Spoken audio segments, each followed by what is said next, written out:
মাত্র 1 মিনিটে কিভাবে যেকোনো ইমেজের ব্যাকগ্রাউন্ড চেঞ্জ করা যায় চলুন দেখে নেই এই ভিডিওতে। তো আমরা চলে যাব প্লে স্টোরে, সেখানে সার্চ করে দেব remove.bg। তারপরে এই অ্যাপসটা ইনস্টল করে নেবেন। আমার ইনস্টল করা আছে, আমি ওপেনে ক্লিক করে দিব। তারপরে এখান থেকে আমরা আপলোড ইমেজে ক্লিক করে দিব, গ্যালারি সিলেক্ট করে দিব, আমাদের ইমেজটা সিলেক্ট করে দিব।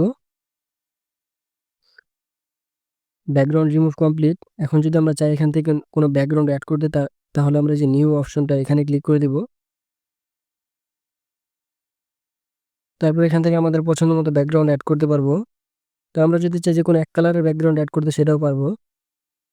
তো আমি এখান থেকে কোনো ব্যাকগ্রাউন্ড রাখবো না, তার জন্য আমরা এখান থেকে এই আইকনটা ক্লিক করে দিয়ে ক্রসে ক্লিক করে দিব। তারপর এখান থেকে ডাউনলোড আইকনটা ক্লিক করে দিব।